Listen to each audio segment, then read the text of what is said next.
இன்றைய முக்கிய நிகழ்வுகள்.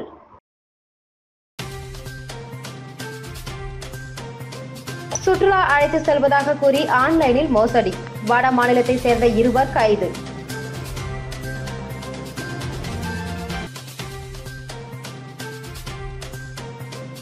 காலாப்பட்டு மத்திய சிறையில் போலீசார் அதிரடி சோதனை, கைதிகள் அறையில் இருந்து செல்போன்கள், ஆயுதங்கள் பறிமுதல்.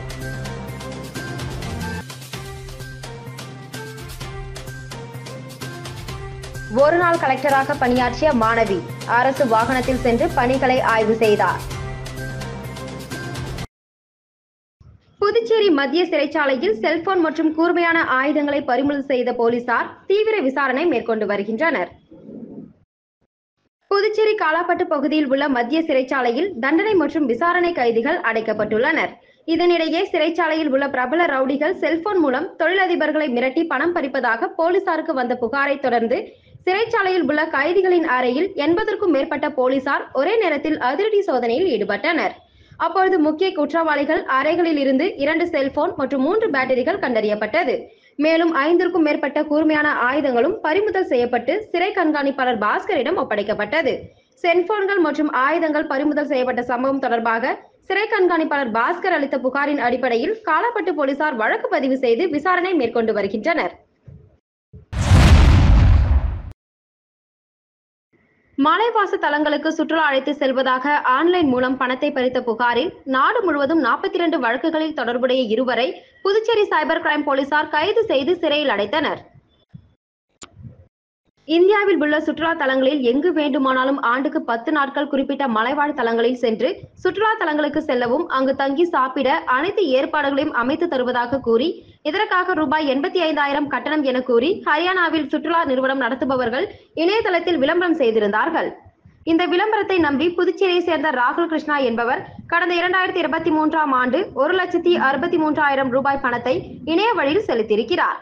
அப்படி பணத்தை செலுத்தி 8 கால மாதமாகியும் அவருக்கு எந்த ஒரு இடத்திற்கும் சென்று தங்குவதற்கு அழைப்பு இல்லாத காரணத்தால் சம்பந்தப்பட்ட தான் ஏமாற்றப்பட்டதாக கருதி புதுச்சேரி சைபர் கிரைம் காவல் நிலையத்தில் புகார் அளித்தார்.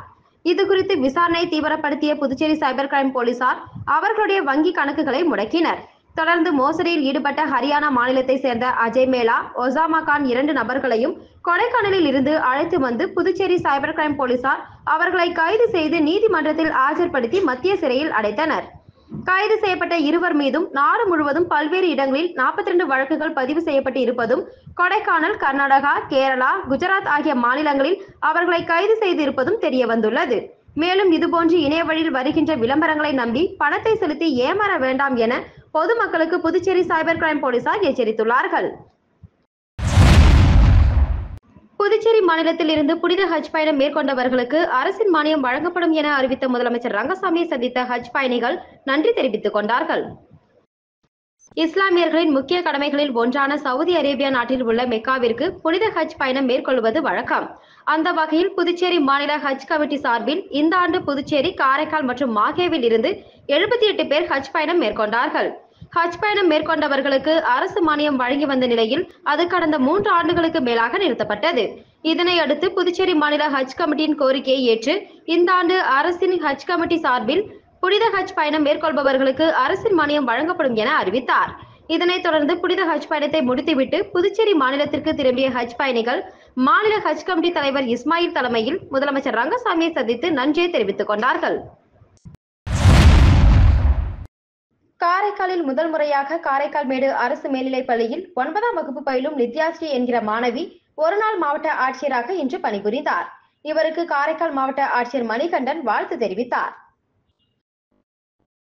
காரைக்கால் மாவட்டத்தில் பள்ளி மாணவர்கள் மாவட்ட நிர்வாக செயல்பாடுகள் அறிந்து கொள்ளும் வகையில் பள்ளி மாணவர்கள் ஒருநாள் மாவட்ட ஆட்சியராக பணியாற்ற வாய்ப்பு தரப்படும் என்கிற காரைக்கால் மாவட்ட ஆட்சியரின் அறிவிப்பினை செயல்படுத்தும் விதமாக காரைக்கால் மேடு அரசு மேல்நிலைப் பள்ளியில் 9ஆம் வகுப்பு பயிலும் நித்யாஸ்ரீ என்கிற மாணவி இன்று அவர் ஒருநாள் மாவட்ட ஆட்சியராக மாவட்ட ஆட்சியர் அலுவலகத்தில் பணிபுரிந்து வருகிறார்.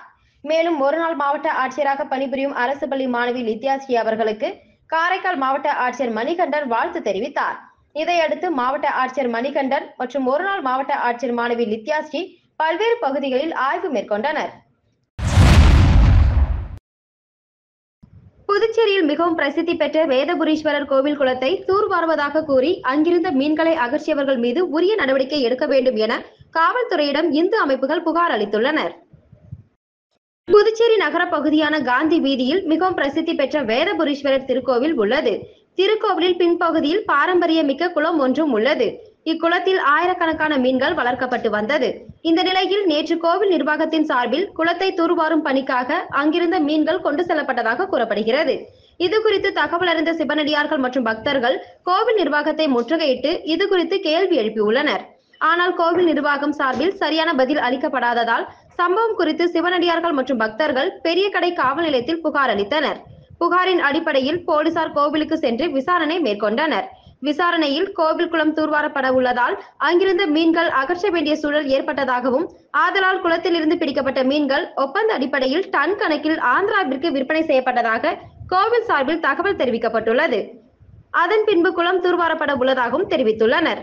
ஆனால் சிவனடியார்கள் மற்றும் பக்தர்கள் அறநிலத்துறைக்கு சொந்தமான கோவில் குளத்தில் உள்ள மீன்களை முறைகேடாக விற்பனை செய்ததாகவும் அனுமதியின்றி செய்ததாகவும் புகார் அளித்துள்ளனர். மின் கட்டண உயர்வை கண்டித்து புதுச்சேரியில் ஆம் ஆத்மி கட்சி நிர்வாகி ஒருவர் கோவணம் கட்டிக்கொண்டு மின் கட்டணத்தை செலுத்தினார். புதுச்சேரியில் கடந்த மாதம் மின் கட்டணம் உயர்த்தி அறிவிக்கப்பட்டது. இதில் வீடுகளுக்கான மின் கட்டணம் 45 பைசா முதல் 75 பைசா வரை உயர்த்தி அறிவிக்கப்பட்டிருந்தது. இந்த நிலையில் மின் கட்டண உயர்வை கண்டித்தும் எதிர்ப்பு தெரிவிக்கும் வகையில் ஆம் ஆத்மி கட்சி நிர்வாகி சுந்தர்ராஜன் என்பவர் இன்று புதுச்சேரி வம்பாக்கிரபாளையம் பகுதியில் உள்ள மின்துறை தலைமை அலுவலகத்தில் உள்ள மின் கட்டணம் செலுத்தும் இடத்திற்கு கோவணத்துடன் வந்து மின் கட்டணத்தை செலுத்தினார். மேலும் மின் கட்டண உயர்வால் நடுத்தர மக்கள் மிகவும் பாதிக்கப்படுவதாகவும் குற்றம் சாட்டியுள்ளார். பிரதான் மந்திரி ஆவாஸ் யோஜனா திட்டத்தின் கீழ் ஊசுடு தொகுதிக்குட்பட்ட பயனாளிகளுக்கு கல்வீடு கட்டுவதற்கான ஆணையை அமைச்சர் சாய்ஜே சரவணகுமார் வழங்கினார். பிரதான் மந்திரி ஆவாஸ் யோஜனா திட்டத்தின் கீழ் ஊசுடு தொகுதிக்குட்பட்ட பயனாளிகளுக்கு கல்வீடு கட்டுவதற்கு சுமார் 40 பயனாளிகளுக்கு முதல் தவணை தலா ரூபாய் 1.2 லட்சம் பெற்றுக் கொள்வதற்கான ஆணை வழங்கும் நிகழ்ச்சி நேற்று நடைபெற்றது. இதில் தொகுதியின் சட்டமன்ற உறுப்பினரும் குடிமைப்பொருள் வழங்கல் மற்றும் நுகர்வோர் விவகாரங்கள் துறை அமைச்சருமான சாய்ஜே சரவணகுமார் கலந்து கொண்டு ஊசுடு சட்டமன்ற உறுப்பினர் அலுவலகத்தில் பயனாளிகளுக்கு ஆணைகளை வழங்கினார். இந்த நிகழ்ச்சியில் குடிசை மாற்று வாரிய தலைமை செயற்பொறியாளர் சுந்தர்ராஜன், இளநிலை பொறியாளர் அனில்குமார், கண்காணிப்பாளர் வெங்கடேசன், பாஜக ஊசுடு தொகுதி ஒருங்கிணைப்பாளர் சாய் தியாகராஜன், தொகுதி தலைவர் ஐயனார், கட்சி நிர்வாகிகள், பொதுமக்கள் என ஏராளமானோர் கலந்து கொண்டனர். தமிழக வெற்றி கழக பொதுச் செயலாளர் புசி ஆனந்த் பிறந்த நாளையொட்டி புதுச்சேரி முதலமைச்சர் ரங்கசாமி சால்வை அணிவித்து வாழ்த்து தெரிவித்தார். தமிழக வெற்றி கழகத்தின் பொதுச் செயலாளர் புசி ஆனந்த் இன்று அவரது 61வது பிறந்த நாளை புதுச்சேரியில் உள்ள இல்லத்தில் கொண்டாடினார். பிறந்த நாளையொட்டி புதுச்சேரி மாநில முதலமைச்சர் ரங்கசாமி அவரது இல்லத்திற்கு சென்று சால்வை அணிவித்து வாழ்த்து தெரிவித்தார். அப்போது புசி ஆனந்த் முதலமைச்சரின் காலில் விழுந்து ஆசி பெற்றார். தொடர்ந்து தமிழகத்தின் பல்வேறு மாவட்டங்களில் இருந்து வந்த தமிழக வெற்றி கழகத்தினர் கேக் வெட்டியும் சால்வை மற்றும் பூங்கொத்து கொடுத்தும் வாழ்த்து தெரிவித்தனர்.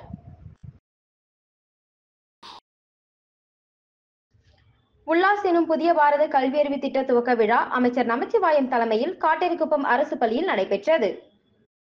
புதுச்சேரி அரசு மாநில பயிற்சி மையம் மற்றும் மாநில எழுத்தறிவு இயக்கம் சார்பில் உல்லாஸ் கற்றல் மைய திறப்பு விழா மண்ணாடிப்பட்டு தொகுதி காட்டேரிக்குப்பம் அரசு பள்ளியில் துவங்கப்பட்டது. இதில் 15 வயதிற்கு மேற்பட்ட கல்லாதவர்களுக்கு கல்வி அளித்து புதுச்சேரியை 100% கல்வியறிவு பெற்ற மாநிலமாக மாற்றும் குறிக்கோளோடு இத்திட்டத்தினை புதுச்சேரி அரசு செயல்படுத்தியுள்ளது. இதில் சிறு வயதில் பள்ளி படிப்பை தவறவிட்ட பெரியவர்கள் அனைவரும் சேர்ந்து கல்வி கற்கலாம். அந்தந்த ஊர்களில் உள்ள அரசு பள்ளிகளில் இத்திட்டத்தின் கற்றல் மையங்களாக செயல்படுத்தப்படும். இத்திட்டத்தின் முதல் கற்றல் மைய திறப்பு விழா காட்டேரிக்குப்பம் அரசு தொடக்கப் பள்ளியில் இன்று காலை நடைபெற்றது. இந்த நிகழ்ச்சியில் புதுச்சேரி மாநில கல்வித்துறை அமைச்சர் நமச்சிவாயம் உல்லாஸ் கற்றல் மையத்தை திறந்து வைத்து சிறப்புரையாற்றினார். மேலும் இந்த நிகழ்ச்சியில் தன்னார்வல ஆசிரியர்களுக்கு அடையாள அட்டையும் கற்போர்களுக்கு கல்வி உபகரணங்களையும் வழங்கினார். மேலும் இந்த நிகழ்ச்சியில் தேசிய அளவில் உல்லாஸ் பாடத்திட்டத்தை புதுச்சேரி மாநில எழுத்தறிவு மையம் இணையவழி கற்றல் பொருளாக உருவாக்கியுள்ளது. அவற்றை கல்வி அமைச்சர் இந்நிகழ்வின் போது தற்போதைய பயன்பாட்டிற்காக வெளியிட்டார். மேலும் இந்த கூட்டத்தில் பேசிய அமைச்சர் இத்திட்டத்தின் மூலமாக நடப்பு ஆண்டில் புதுச்சேரி மாநிலத்தை சேர்ந்த அனைத்து பிராந்தியங்களிலும் 10,000க்கும் மேற்பட்டவர்களை இத்திட்டத்தின் மூலம் பயனடைய ஏற்பாடு செய்யப்பட்டுள்ளதாக தெரிவித்திருந்தார். முன்னதாக பள்ளி கல்வித்துறை இயக்குனர் பிரியதர்ஷினி வரவேற்புரை நிகழ்த்தினார். கொம்யூன் பஞ்சாயத்து ஆணையர் எழில்ராஜன், இணை இயக்குனர் சிவகாமி, முதன்மை கல்வி அலுவலர் மோகன் மற்றும் பள்ளி துணை ஆய்வாளர்கள் பலர் கலந்து கொண்டனர். விழாவின் இறுதியில் உல்லாஸ் திட்டத்தின் நோடல் அதிகாரி சுகுணாபாய் நன்றி கூறினார். இந்த நிகழ்ச்சிக்கான ஏற்பாடுகளை பள்ளியின் தலைமை ஆசிரியர் சீனிவாசன் மற்றும் மாநில பயிற்சி மையத்தின் விரிவுரையாளர்கள் செய்திருந்தனர். புதுச்சேரி முத்தியால்பேட்டை முத்துமாரியம்மன் கோவில் ஆடி திருவிழாவை முன்னிட்டு மீனாட்சி அலங்காரத்தில் எழுந்தருளிய அம்மன் யானை வாகனத்தில் திருவீதி உலா சென்று பக்தர்களுக்கு காட்சியளித்தார். புதுச்சேரி முத்தியால்பேட்டை பகுதியில் அமைந்துள்ளது ஸ்ரீ முத்துமாரியம்மன் முத்தையசுவாமி தேவஸ்தானம். இந்த தேவஸ்தானத்தில் எழுந்தருளியுள்ள ஸ்ரீ முத்துமாரியம்மனுக்கு ஆடி திருவிழா 15ஆம் தேதி காலை அம்மனுக்கு அபிஷேகத்துடன் தொடங்கியது. ஆடி திருவிழாவையொட்டி தினந்தோறும் இரவு அம்மன் பல்வேறு அலங்காரத்தில் எழுந்தருளி திருவீதி உலா சென்று பக்தர்களுக்கு காட்சியளித்து வருகின்றார். அதன் ஒரு பகுதியாக மீனாட்சி அலங்காரத்தில் எழுந்தருளிய அம்மனுக்கு சோடச தீபாராதனைகள் காட்டப்பட்டு திருக்கோவில் உட்புறப்பாடு செய்யப்பட்டு மின் விளக்குகளால் அலங்கரிக்கப்பட்ட யானை வாகனத்தில் வைத்து திருவீதி உலா நடைபெற்றது.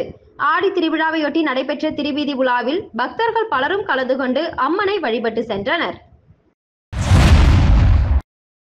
காரைக்காலில் அமைந்துள்ள புனித வனத்து சின்னப்பர் ஆலய மின் அலங்கார தேர்பவனியில் ஏராளமான கிறிஸ்தவர்கள் கலந்து கொண்டு சின்னப்பரை வழிபட்டனர். புதுச்சேரி மாநிலம் காரைக்கால் நகர பகுதியில் அமைந்துள்ள புனித வனத்து சின்னப்பர் ஆலய ஆண்டு திருவிழா ஒவ்வொரு ஆண்டும் வெகு விமர்சையாக நடைபெறுவது வழக்கம். அதேபோல் இந்த ஆண்டு ஜூலை 10ஆம் தேதி கொடியேற்றத்துடன் துவங்கியது. இன்று ஆலய ஆண்டு திருவிழாவின் முக்கிய நிகழ்ச்சியான மின் அலங்கார தேர்பவனி வெகு விமர்சையாக நடைபெற்றது. தேர்பவனியை முன்னிட்டு ஆலயத்தில் பங்கு தந்தை பால்ராஜ்குமார் சிறப்பு திருப்பலியினை நடத்தி வைத்து தேருக்கு புனித நீர் தெளித்து தேர்பவனியை துவக்கி வைத்தார். தொடர்ந்து புனித வனத்து சின்னப்பர் மின் விளக்குகளால் அலங்கரிக்கப்பட்ட தேரில் பவனி வரும் நிகழ்ச்சி நடைபெற்றது. தேர்பவனி நகரின் முக்கிய வீதிகள் வழியாக சென்று மீண்டும் ஆலயம் வந்தடைந்தது. விழாவில் ஏராளமான கிறிஸ்தவர்கள் கலந்து கொண்டு புனித சின்னப்பரை வழிபட்டனர். காரைக்காலில் புகழ்பெற்ற அருள்மிகு காரைக்கால் அம்மையார் சிவபெருமானை பூஜிக்கும் காட்சியில் அம்மையார் மஞ்சக்காப்பு அலங்காரத்தில் பக்தர்களுக்கு அருள் பாலித்தார்.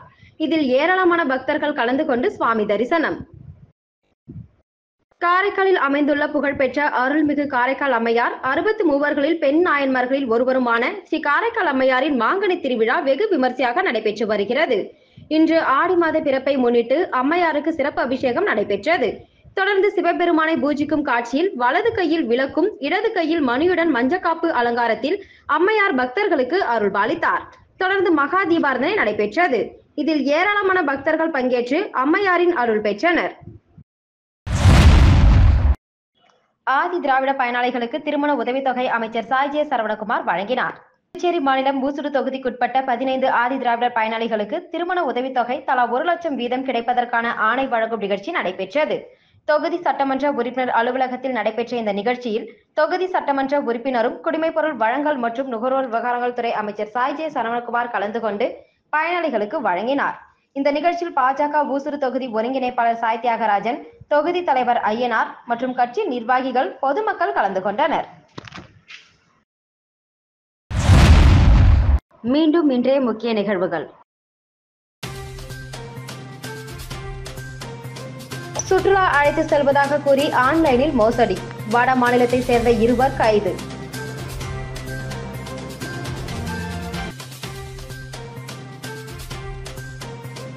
காலாப்பட்டு மத்திய சிறையில் போலீசார் அதிரடி சோதனை, கைதிகள் அறையில் இருந்து செல்போன்கள், ஆயுதங்கள் பறிமுதல்.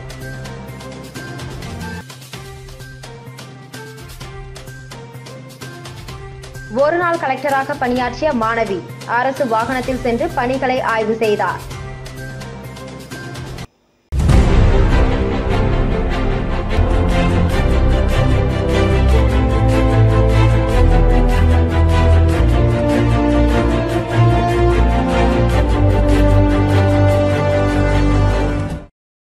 செய்திகளை உடனுக்குடன் தெரிந்து கொள்ள மெட்ரோ யூடியூப் சேனலை சப்ஸ்கிரைப் செய்யவும்.